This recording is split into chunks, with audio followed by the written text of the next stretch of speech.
Hi friends, it is time for our Chris Van Allsburg book of the day, which is called Zathura. Zathura is the sequel to Jumanji. And when we left off Jumanji, the two main characters, left a game in the park. And these two boys go and pick up that box. Now, Jumanji takes place in a jungle. This one takes place where? If you said outer space, you are correct. Except for it's not Jumanji, it's Zathura. So, interesting. All right, so Zathura is our story. So I want you to, on your Where is Fritz page, you're going to go all the way down here to Zathura. We're not reading the books in order. We're picking this one out because he wrote this later on, but I want to read it because it's the sequel to Jumanji. Okay, so you're going to be jumping down here to Where is Fritz, and here is your 2-second summary, your 2-sentence summary, for Zathura. It is, I'll hold it there for a second for those of you that want to screenshot the video or pause it so you can write it down. The 2-second summary is this. After two brothers are left on their own, they find more excitement than they bargained for when playing the game Zathura. Will the two boys be stuck in space forever, or will they be able to finish the game? Dun, dun, dun. So there it is. You can do what you need to. So these are the things that we're going to be looking for when we're reading. Make an inference. Finish Walter's sentence. Danny, I never told you this, but... Okay, so we're going to be listening for that in the story. We have to make a guess. What do you think Danny was going to tell Walter? Or was Walter going to tell Danny?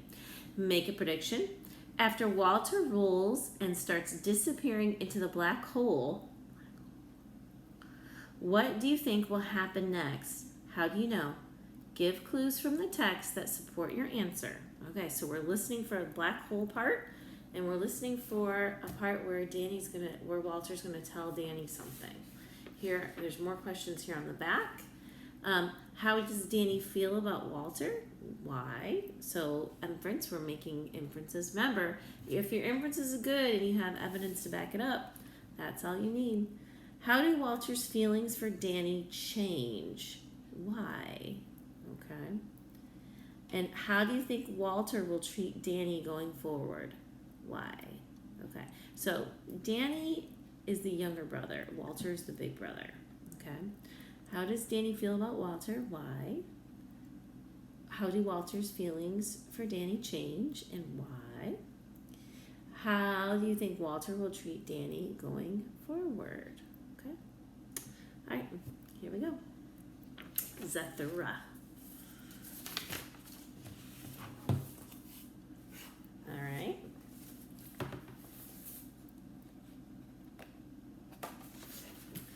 Zathura, a space adventure.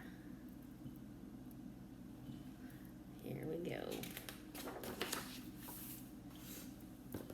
The terms like this. It's easier for me to read. Okay, so there are your main characters. And I want you to look very closely at this page. You might see Fritz somewhere on this page. Take a look. When you find him, go put it on your sheet. Mom! Danny Budwig yelled. Mom! Walter and Danny's mother stopped at their son's bedroom door.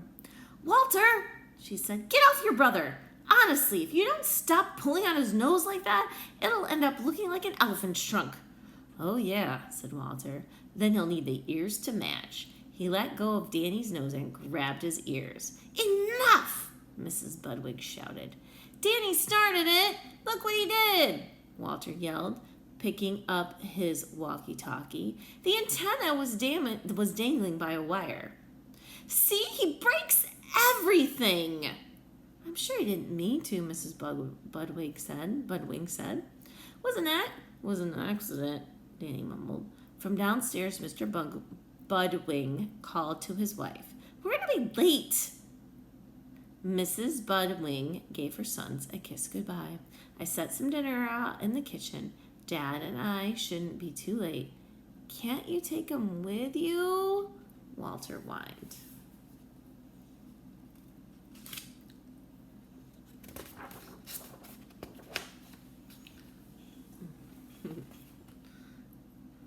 Elephant, trying to get him that elephant trunk. After the parents left, Walter sat down in front of the television. Can you and I go out and play soccer together? Danny asked. It's you and I, said Walter, not me and you. And the answer is no. Danny really wanted to play. He threw Walter his hat, but Walter just ignored him. Then he tossed him a baseball and beamed him on the head. Walter jumped up. All right, you little fungus. Now you're really going to get it. Danny bolted out the room, down the hall, and out the front door, with Walter close behind. They ran into the park across the street, but Danny couldn't outrun his brother. Walter tackled him. I'm telling, Danny squealed, as Walter got a grip on his nose and pulled, then let go. Hey, what's that? He said. Right next to the boys was a long, thin box resting against a tree. Walter got off his brother and picked it up. Oh, it's just some dumb old game, here he said, poking Danny in the stomach with the box. It's for babies just like you. He trotted off as Danny read the words on the box. Jumanji, a jungle adventure. Danny stuck the game under his arm and ran home after his brother. Now, do you remember what's happening? If this is happening while something else is happening in the book Jumanji. Yep, you guys remember? What was Mrs. Budwing telling the kids in Jumanji? She was saying two things. She said, they never what? And they never what? If you said they never read the directions and they never finish anything, you're on the right track. That's some important clues for how this story is going to go.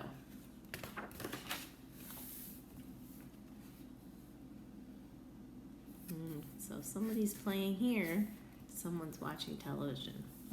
Back inside, Danny looked at the box. It was covered with pictures of jungle animals. He took out the dice, some tokens, and a very plain game board.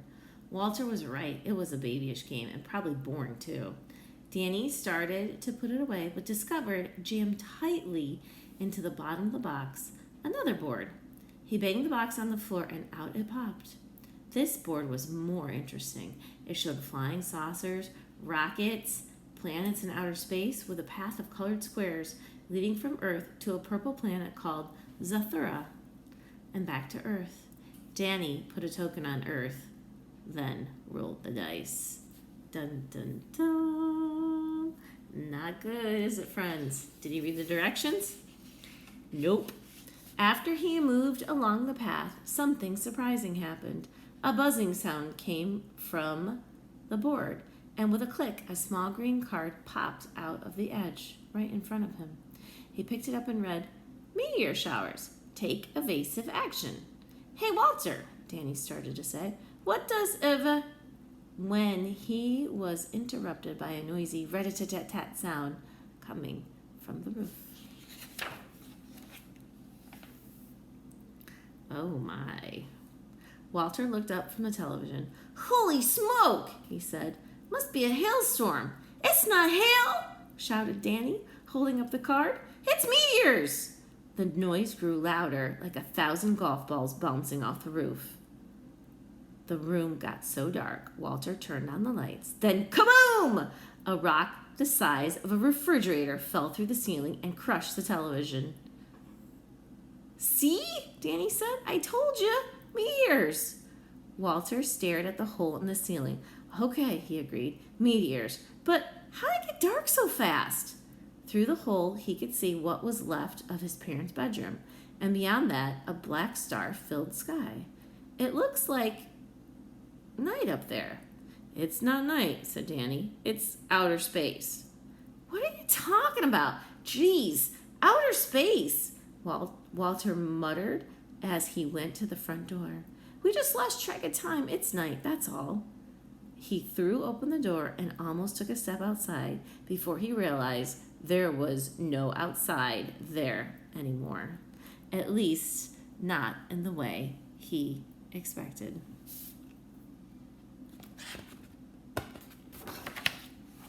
Love the drawings in this book. It's really good.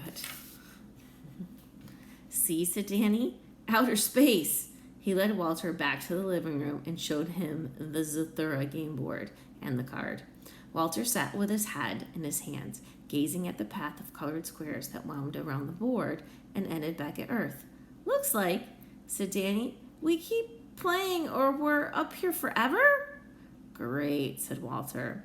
Up here with you forever. He took a deep breath, put a token on Earth, then rolled the dice and moved along the path. The board started buzzing and click! A card popped out. He studied it silently, then tossed the card on the board. Danny leaned forward and read, the polarity on your gravity belt is reversed. I wonder what that means. He looked up, but Walter was gone. Where's Walter? Uh-oh. Walter is on the ceiling. So gravity is what holds you down. So the gravity belt got turned around, so that's why he's stuck on the ceiling. Walter! He called out. Up here, answered Walter. Danny looked up and saw his brother pressed against the ceiling. I've lost my gravity! That's not all you're going to lose, Danny said nervously, because he could see that Walter was being pulled slowly toward the hole in the ceiling. Oh, no. And a lonely trip into outer space. Walter realized it too and started clawing at the ceiling, but he couldn't keep himself from moving closer and closer to the hole. Danny looked around. Lying next to the meteor was a cord from the shattered television. He tossed it to Walter, who knotted it tightly to his belt. Danny grabbed the end of the cord and tied his brother to the sofa.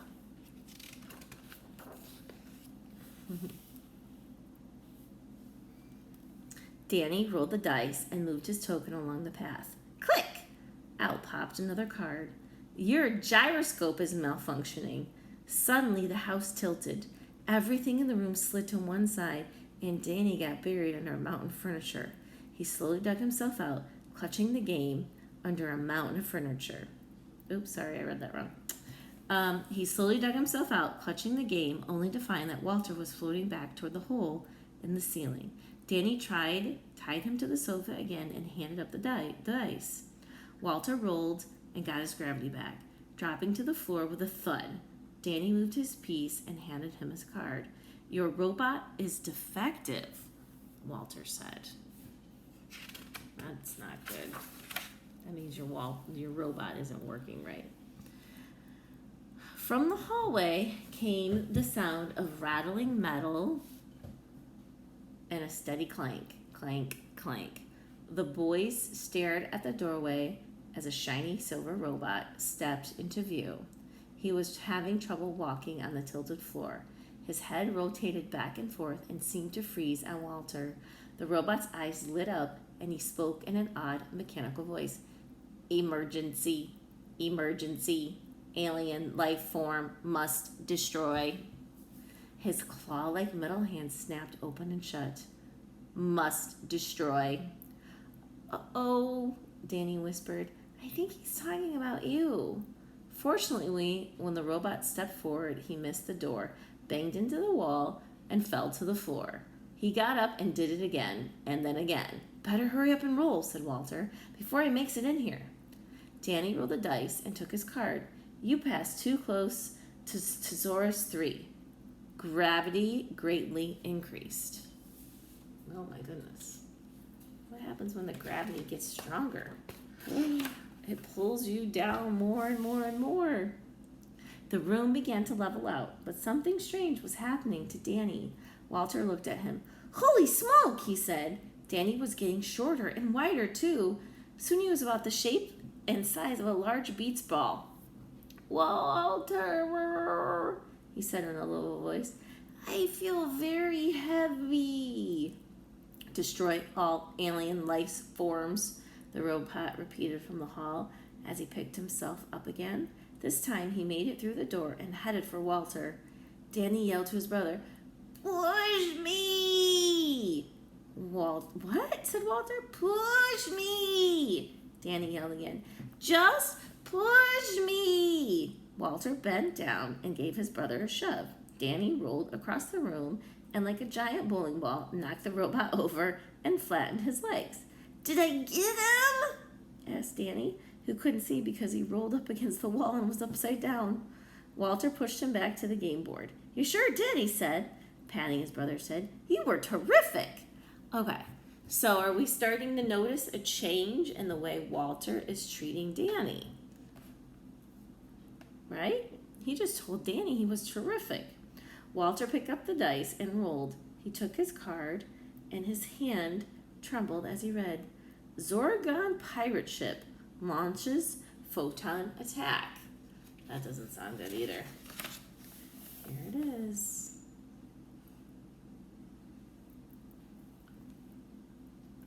Through the window, the boy saw a spaceship.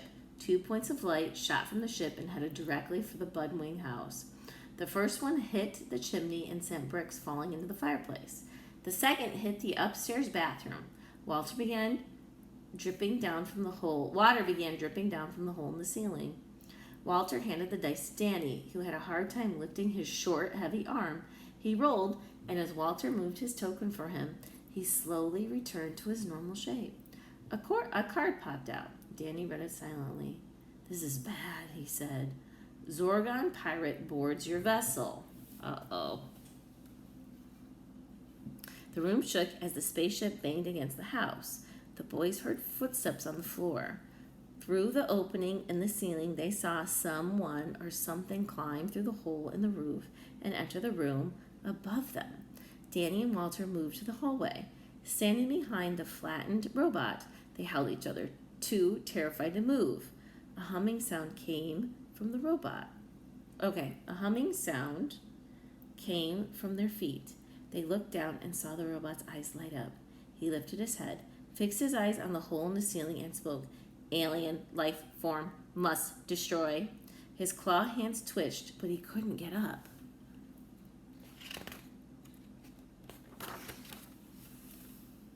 Ooh, that's the Zorgon pirate.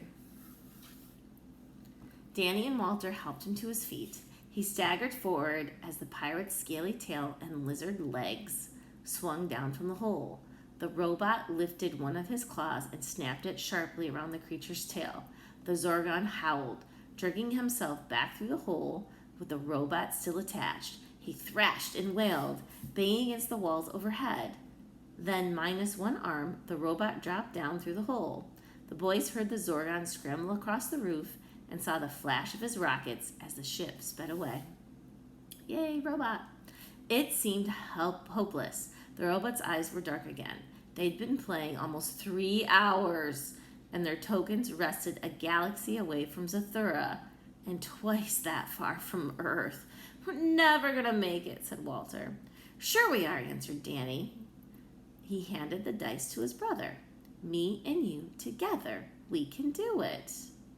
Oh, Danny's so positive. You can tell he always loves his brother, even when Walter's mean to him. Walter crated the dice in his hand and sighed. You and I, he said wearily. You and I. He looked at his other brother, who was grinning. That's right, said Danny. Together. Oh, is this the black hole? Is this what we read about? After Walter rolls and starts disappearing into the black hole, what do you think will happen next? How do you know? Give clues from the text that support your answer, okay? So get your paper. So you should have this piece of paper. And let's do the make a prediction one, okay? Walter rolled a dice, a 1 and then a 2. He moved his token to the only black square on the board. The card popped out. You have entered a black hole, Walter. Go back in time. 1 hour for each mark on the dice. So what did he roll, guys? What did he roll on the dice? Because he's going to go back in time. It said they've been playing the game for 3 hours. All right. Does it say what they rolled? Oh, I decided, yeah, okay. Oh, duh, it's right there. A 1 and a 2. So he's going to go back in time. How many hours? If you said 3, you are correct. And so they've been playing the game for almost 3 hours. Interesting. All right. So this is the prediction. Okay. Do you guys hear how long had he said they've been playing the game? Let's see. So the robots, they've been playing for almost 3 hours. Not a full 3 hours. Almost 3 hours. So that's your prediction. So where do you think, what's going to happen to Walter? He's going back in time 3 hours. They've almost been playing the game 3 hours. So he's going back in time. Where will he go? That's the question that you're going to do, make the prediction. And what are the clues from the text that support your answer? Okay, so they've been playing the game for almost 3 hours. He's going back in time 3 hours. So is he going back in time? I don't want to give it away too much. All right, think about it. You see any black holes? His brother pointed to the floor. A black spot was slowly spreading under Walter's feet, like a perfectly round pebble of ink. At first, Walter thought he was sinking into it, but it was the hole that was rising. He tried to run, but he couldn't feel his feet. Then, as the hole rose higher, he couldn't feel his legs either. "What's going on?" he cried. Danny looked below the disc-like hole. "Walter," he said, "the bottom part of you is gone." As the hole rose higher and higher, there was less and less of Walter, until only his head remained. Danny tried to pull on the hole to save what was left of his brother. Oh, look, see, Danny's trying to save him. But his hands passed through the blackness as if it were made of smoke. His chin dropped to his chest, and he began to sob. "Daddy!" Walter cried softly. Danny looked up at his brother's floating head. "Danny!" he began. "I never told you this, but That's that first question. What's Danny going to say? "I've never told you this, but What do you think? What do you think he's going to say there about his little brother? Okay? So, Walter is the one who's talking, and he's talking to Danny. Okay? "I never told you this, but And that was all he got to say, because the hole kept rising past his mouth, his nose, and finally right over the top of his head. Okay, so you can answer, you can stop the video now, and you're going to answer, finish Walter's sentence, and this one. After Walter rolls and starts disappearing into the black hole, what do you think will happen next? How do you know? Give clues from the text that support your answer. Mrs. Wright has given you guys a lot of clues. I said it a few times. All right, about time. Okay, think about that. All right, so stop the video now and answer those two questions.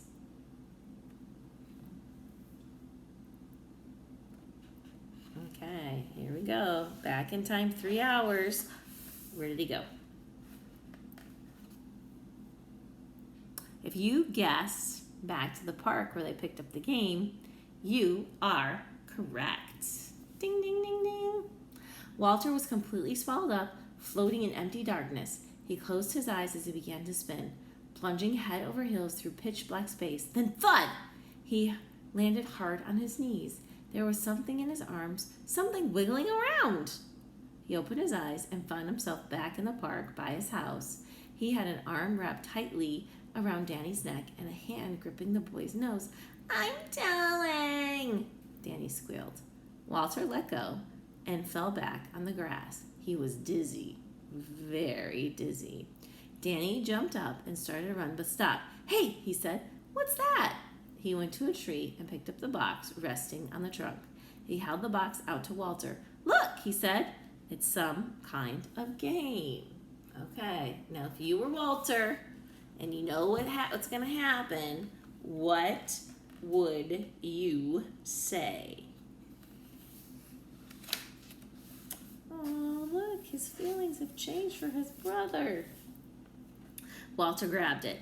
Hey, give it back, said Danny. His big brother got to his feet. You don't want to play this, he said. Trust me, I tried it once. He went over to a trash can and jammed the box deep inside. Come on, he said. I got a better idea. Let's go play catch. Danny smiled. You mean together? Me and you? Walter put his arm around his brother. Yeah, that's right, he said.